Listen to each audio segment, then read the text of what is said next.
అనకాపల్లి జిల్లాలో ఉన్నటువంటి పరవాడ మండలంలో ఫార్మాసిటీలో పరవాడ జేఎన్పీసీ జవహర్లాల్ నెహ్రూ ఫార్మాసిటీలో రక్షిత్ డ్రగ్స్ అనేటువంటి ప్రైవేట్ లిమిటెడ్ లో జరిగినటువంటి ఏదైతే వాయువులు విడుదల అయిందో హైడ్రోజన్ సల్ఫైడ్ అనేటువంటి వాయువులు విడుదల అవడం వల్ల ఇద్దరు కార్మికులు అస్వస్థకు గురయ్యారు.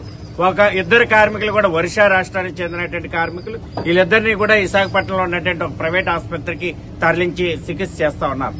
నిత్యం ప్రమాదాలకు నిలయంగా మారుతా ఉంది. అధికార యంత్రాంగం ఎప్పటికప్పుడే విచారణల పేరుతో కాలయాపన చేస్తున్నారు తప్ప ఏదైనా ఒక నివేదిక ఆధారంగా యాజమాన్యాలని ప్రశ్నించడం గానీ దాని అనేటువంటి చర్యలు కూడా కనిపించడం లేదు. ఏదైతే అస్వస్థకు గురయ్యారో వీళ్ళిద్దరికి కూడా మెరుగైనటువంటి వైద్యం అందించాలా. దేవిబాగ్ అనేటువంటి కార్మికుడు, మరో కార్మికుడు గౌడ్ అనేటువంటి కార్మికులు, వీళ్ళిద్దరు కూడా ఒకరు 26 సంవత్సరాలు, ఒకరు 36 సంవత్సరాలు ఉన్నటువంటి ఇద్దరు కార్మికులు విశాఖపట్నంలో ప్రైవేట్ ఆసుపత్రిలో చికిత్స పొందుతా ఉన్నారు. తెల్లవారి 5:30 గంటలకి ఇది జరిగింది.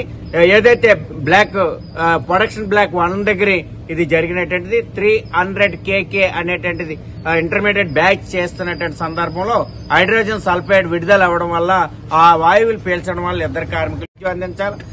జరిగినటువంటి ఘటన మీద సమగ్రమైన విచారణ చేయాలని pharma city staff and workers union CITU demand చేస్తా ఉంది. అలాగే ప్రభుత్వ అధికార యంత్రాంగం లోతైన విచారణ చేయాలని డిమాండ్ చేస్తా ఉన్నాం. మొన్న జరిగినటువంటి టాగూర్ ల్యాబొరేటరీస్ గానీ, అంతకుముందు జరిగినటువంటి సినర్జీని గానీ, ఎస్ఎన్సీ ఫార్మాల్లో గానీ ఈ జరిగినటువంటి ఘటనలన్నింటి మీద ఐఫార్ కమిటీలు లాంటివి వేసి విచారణ చేసినటువంటి నివేదికలు కూడా బయట పెట్టలేనటువంటి పరిస్థితి. అధికార యంత్రాంగం యొక్క వైఫల్యం, నిర్లక్ష్యంగా వ్యవహరించడం, ఇన్స్పెక్టర్ ఆఫ్ ఫ్యాక్టరీ గానీ, పొల్యూషన్ కంట్రోల్ బోర్డు అధికారులు గానీ నిత్యం ఆడిట్ నిర్వహించి పరిశ్రమల్లో ప్రమాదాలు జరగకుండా ఆ రకమైనటువంటి ప్రతిష్టమైన చర్యలు చేపట్టాలి. ఆ రకమైనటువంటి చర్యలు చేపట్టకపోవడం వల్ల వలస కార్మికులు అనేక మంది అభయం స్వభయం తెలియలేనటువంటి కాంట్రాక్ట్ కార్మికులు తీవ్రమైన అస్వస్థకు గురవడం, కొంత వలస కార్మికులు ఏ రకమైనటువంటి రక్షణ, భద్రత, సంక్షేమం యాజమాన్యాలు పట్టించుకోవడం లేదు.